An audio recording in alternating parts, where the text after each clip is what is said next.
Hello students, in this video we talk about next chapter principle of inheritance and variation.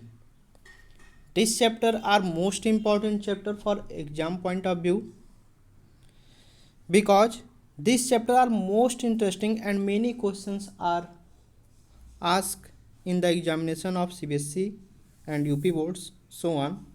So let us start principle of inheritance and variations. Now आप देखें कि जो भी आपके animals हैं वह animals किसी ना किसी स्पीसीज़ का सदस्य होता है, किसी ना किसी स्पीसीज़ का मेंबर होता है और वह जो होता है आपका मोर्टल होता है। मोर्टल मीन्स क्या, नश्वर होता है, यानी एक एज के बाद उसकी मृत्यु हो जाती है। लेकिन आप देखते हो कि पृथ्वी पर जो भी स्पीसीज है उसका इस अस्तित्व बना रहता है। मीन्स मतलब वह आपका ईयर आफ्टर ईयर मिलता रहता है। मतलब मान लीजिए कोई एनिमल्स है जिसका लाइफ स्पेन आपका 60 ईयर्स है, लेकिन आप देखो कि 60 ईयर्स के बाद भी वह आपको एनिमल्स मिलता रहता है। तो मिलने का रीज़न क्या है कि जो भी आपके एनिमल्स हैं वह रिप्रोडक्शन के द्वारा अपने ही जैसे संतान उत्पन्न करते हैं। हम सभी जानते हैं कि अगर हाथी के बच्चे हाथी ही होते हैं, मटर के बीजों से मटर के ही पौधे उगते हैं, मानव की संतान मानव ही होती हैं। इस प्रकार रिप्रोडक्शन के द्वारा जो भी आपकी उत्पन्न संतान होंगी वह पेरेंट्स के ही स्पेसीज की होती हैं। हो सकता है कि इनके जो भी कैरेक्टर्स हैं वह पेरेंट्स से कुछ कैरेक्टर आपके क्या हों, सिमिलर होते हैं। जैसे मान लीजिए नीली, भूरी या छोटी आँखें वाले जो भी माता पिता हैं उनकी संतानों में भी उनकी आँखें प्रायः ऐसी होती हैं। इसी तरह से बालों का रंग, नाक का शेप, कुछ रोग, कुछ स्वभाव संबंधी लक्षण आदि भी संतानों को माता पिता से ही मिलते हैं। यानी जो भी आपके कैरेक्टर हैं वह कैरेक्टर आपके पेरेंट्स से ऑफ स्प्रिंग में ट्रांसफ़र हो रहे हैं and that characters are known as hereditary characters. And the branch of science which deals with the study of heredity and variation are called as genetics। मतलब विज्ञान की वह शाखा जिसके अंतर्गत हम अनुवांशिकता, वंशागति एवं विभिन्नताओं की स्टडी करते हैं वह ब्रांच हमारी कहलाती है जेनेटिक्स। इसके अलावा आप देखे होंगे कि कुछ पेरेंट्स के जो भी आपके ऑफ स्प्रिंग प्रोड्यूस होते हैं वह पेरेंट्स से ऑफ स्प्रिंग में थोड़ा बहुत आपको वेरिएशन दिखाई देता है। यानी जो भी पेरेंट्स होंगे उनमें कुछ कैरेक्टर्स आपके सिमिलर होंगे और कुछ कैरेक्टर आपके डिफरेंस होंगे and that called variation.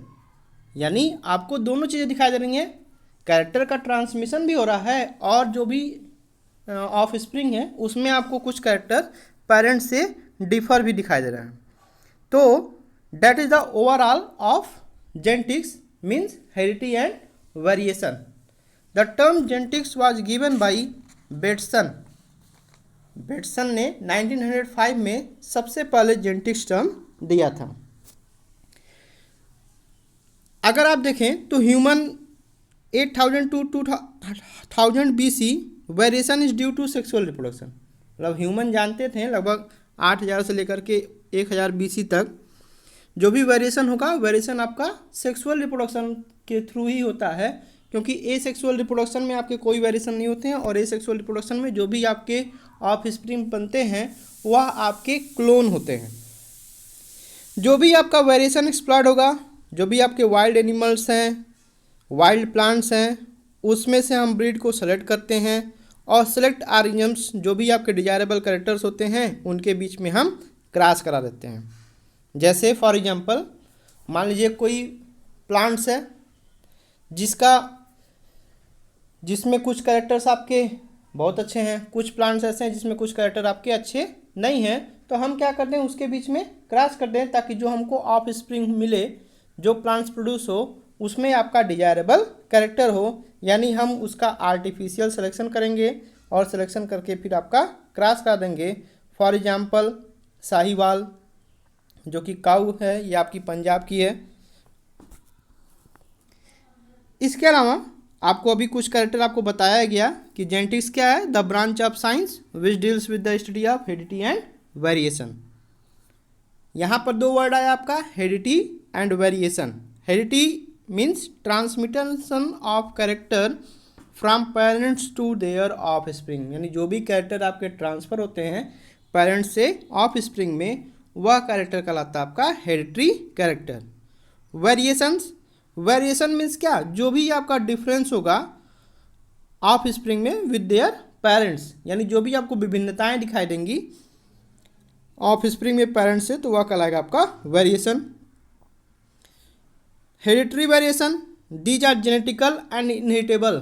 Genetical मतलब क्या, वह वंशानुगत होगा और एक जनरेशन से दूसरे जनरेशन में आपका जाता रहेगा। ऐसा नहीं है कि वह एक जनरेशन में गया फिर अगले जनरेशन में नहीं जाएगा, यानी वह सेक्सुअली आपका ट्रांसफ़र होगा one generation to another generation.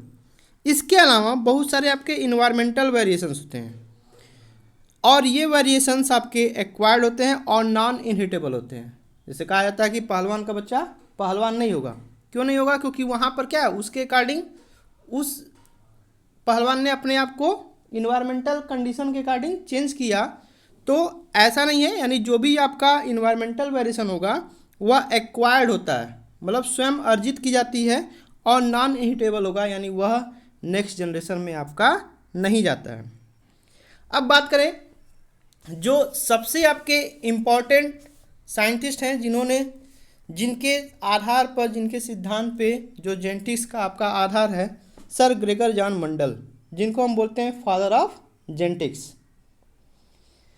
Father of genetics बोलते हैं। 1865 में यूरोप के ऑस्ट्रिया देश के ब्रून नामक शहर में ऑगस्टीनियन ईसाइयों के पादरी ग्रेगर जॉन मेंडल ने वंशानुगति के मूल नियम बनाकर आधुनिक आनुवंशिकी की नींव डाली। मतलब जो मॉडर्न जेनेटिक्स है, मॉडर्न जेनेटिक्स को एक्सप्लेन किया सर ग्रेगर जॉन मेंडल, इसीलिए ग्रेगर जॉन मेंडल को हम आनुवंशिकी या मॉडर्न जेनेटिक्स के फादर कहते हैं।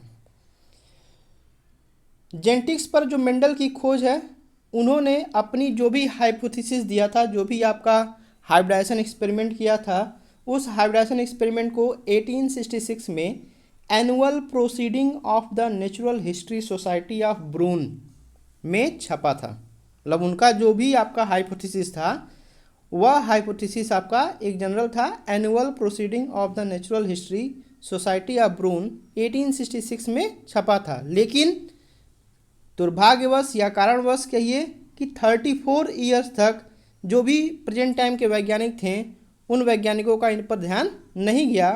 फिर 1900 तब तक नहीं गया, टिल 1900 तक। 1900 में फिर आपके 3 साइंटिस्ट थे, जो कि कार्ल कोरेंस जर्मनी के थे, हॉलैंड में आपके ह्यूगो डिब्रीज थे, और ऑस्ट्रिया में एरिक वान सेमार्क थे। इन्होंने सेम एक्सपेरिमेंट किया और सेम रिजल्ट पे पहुँचे, जो कि ऑलरेडी 34 ईयर्स पहले मेंडल ने दे दिया था। इसलिए और यहीं से फिर आपका मेंडल की वर्क की फिर से रीडिस्कवरी हुई और उन्होंने ही मेंडल्स को फिर फादर ऑफ जेनेटिक्स नाम दिया। यानी जो ओवरऑल जेनेटिक्स का जो भी सिद्धांत बेस्ड है, वह जेनेटिक्स का सिद्धांत आपका जो पूरा रूल्स आपका फॉलो होता है, वो बेसिकली आपके मेंडल्स का ही फॉलो होता है। मेंडल्स के अप्रोच क्या थे, मेंडल ने क्या अप्रोच थे, क्या वह प्रूव करना चाह रहे थे, क्या उनका एम था। तो मेंडल ने कंडक्ट किया हाइब्रिडाइजेशन एक्सपेरिमेंट। हाइब्रिडाइजेशन एक्सपेरिमेंट लगभग वह 7 ईयर्स तक के, 1856 से 1863 तक, और उन्होंने एक लॉ दिया जिसको बोलते हैं law of inheritance. Law of inheritance को फिर हम आगे डिस्कस करेंगे अभी। इसके अलावा जो सेकेंड अप्रोच था कि उन्होंने जो भी अपना रिसर्च किया, उसमें उन्होंने स्टैटिस्टिकल एनालिसिस किया और मैथमेटिकल लॉजिक यूज किया फॉर सॉल्व बायोलॉजी प्रॉब्लम। इससे पहले किसी भी साइंटिस्ट ने मैथमेटिक्स या स्टैट्स का यूज करके बायो के प्रॉब्लम्स को सॉल्व नहीं किया था। इसलिए यह टोटल आपका नया कॉन्सेप्ट था, जो कि प्रेजेंट टाइम के साइंटिस्ट इस चीज़ को जानते नहीं थे या उन्होंने इसका कभी ध्यान नहीं किया। इसके अलावा large sampling, size greater, credibility to data को कलेक्ट करने के लिए, क्योंकि इनको बहुत ही अच्छा नॉलेज था स्टैटिस्टिक्स का, तो उन्होंने हर ईयर आफ्टर ईयर डाटा का उन्होंने कलेक्शन किया। एक्सपेरिमेंट्स भी जो उन्होंने किया ट्रू ब्रीडिंग प्री लाइन से, यानी जो भी एक सेल्फ पॉलिनेशन करके एक प्योर लाइन का फॉर्मेशन किया और उसके बीच में आपका क्रॉस किया, यानी सपोज दैट कोई भी प्लांट्स है जिसमें आपके दो कैरेक्टर ले लिया, एक टाल और ड्वार्फ, तो जो टाल प्लांट्स है वो आपका प्योर टाल है, यानी जो भी उसमें आपकी जो जीनोटाइप है वह आपकी सेम है, और ड्वार्फ लिया तो भी आपका प्योर ड्वार्फ है, यानी जो भी क्रॉस कराया उन्होंने प्योर लाइन क्रॉस कराया। इसके अलावा अगले जनरेशन में जो भी कैरेक्टर्स या जो भी ऑफ स्प्रिंग प्रोड्यूस हुए उनको टेस्ट करने के लिए भी उन्होंने एक और क्रॉस किया जिसको बोलते हैं हम टेस्ट क्रॉस, और उसके आधार पर उन्होंने जेनेटिक्स के जो भी आपके लॉ ऑफ इनहेरिटेंस था उसके रूल को प्रूव किया। मेंडल्स ने जब भी क्रॉस किया तो उन्होंने दो अपोजिट कैरेक्टर्स लिया, जैसे मान लीजिए टाल एंड ड्वार्फ, कैरेक्टर आपका एक ही है प्लांट की हाइट, लेकिन इसमें देखिए टाल एंड ड्वार्फ, फ्लावर का कलर या सीड का colour yellow and green and so on. तो मेंडल्स ने जो भी कैरेक्टर चूज किए उन्होंने कैरेक्टर अपोजिट ट्रेट लिया। अब टोटल अगर हम बात करें तो मेंडल्स ने आपके 7 pair of contrasting character choose किए पी प्लांट्स के, और उस 7 कैरेक्टर में आपके कुछ कैरेक्टर आपके डोमिनेंट कैरेक्टर थे और कुछ कैरेक्टर आपके रिसेसिव कैरेक्टर थे। डोमिनेंट कैरेक्टर क्या होता है कि डोमिनेंट कैरेक्टर जब हम कोई दो कैरेक्टर के बीच में क्रॉस कराते हैं और जो कैरेक्टर हमको F1 जनरेशन में दिखाई देता है उसको हम बोलते हैं डोमिनेंट कैरेक्टर, और जो कैरेक्टर हमारा F1 जनरेशन में दिखाई नहीं देता है उसको हम बोलते हैं रिसेसिव कैरेक्टर। यानी when two contrasting character are crossed in F1 generation those character are express themselves are called as dominant character and those character which are not express themselves are called as recessive character. तो Mendel's ने 7 character choose किए, plant की height, seed का shape, seed का colour, seed coat का colour, pod shape, pod colour and flower position. हर characters के आपके डोमिनेंट और रिसेसिव कैरेक्टर्स हैं। जैसे मान लीजिए प्लांट की हाइट है तो प्लांट की हाइट का डोमिनेंट कैरेक्टर आपका टाल है, रिसेसिव कैरेक्टर आपका ड्वार्फ है। सीड का शेप का राउंड है, डोमिनेंट कैरेक्टर रिंकिल्ड है आपका रिसेसिव कैरेक्टर। यानी जो भी 7 pair of contrasting character choose किया मेंडल ने उसके आपके दो अपोजिट कैरेक्टर थे, एक आपका डोमिनेंट कैरेक्टर था और एक आपका रिसेसिव कैरेक्टर था। अब बिफोर वी स्टार्ट जेनेटिक्स को स्टार्ट करने के लिए या मेंडल्स के रूल को प्रिंसिपल को समझने के लिए कुछ टर्मिनोलॉजी है, उस टर्मिनोलॉजी को भी हमको जानना मस्ट है, क्योंकि बार बार जब हम लॉ ऑफ इनहेरिटेंस पढ़ेंगे तो ये सारी टर्मिनोलॉजी आपकी आएगी। तो सबसे पहले हम बात करें फिनोटाइप। फिनोटाइप क्या होगा? The external appearance of N organisms. किसी भी ऑर्गेनिजम्स का एक्सटर्नल अपीयरेंस जो होगा वह कहलाएगा आपका फिनोटाइप। फॉर एग्जाम्पल जैसे प्लांट की हाइट है तो टॉल, ड्वार्फ, ये आपका क्या है? फिनोटाइप है। Genotype the genetic constitution of an individual responsible for the phenotype. मान लीजिए सपोज दैट टॉल है, टॉल को हमने रिप्रेजेंट किया कैपिटल टी से। ड्वार्फ है, ड्वार्फ को हमको रिप्रेजेंट किया स्मॉल टी से। दैट इज द जीनोटाइप, यानी capital T small T that is the genotype and capital T represent tall that is the phenotype. यानी फिनोटाइप क्या होगा? That is the external appearance of N organisms, और genotypes क्या होगा? That is the genetic constitution of N organisms. Phenotypic ratio किस proportion में, किस amounts में जो आपको एक्सटर्नल अपीयरेंस दिख रहे हैं तो वह कहलाएगा आपका फिनोटिपिक रेशियो, और किस कैरेक्टर में किस एक्सप्रेशन का जो भी आपका जेनेटिक कॉन्स्टिट्यूशन दिख रहा है वह कहलाएगा आपका जीनोटिपिक रेशियो। सपोज मान लीजिए हमने टाल प्लांट्स लिया और ड्वार्फ प्लांट लिया।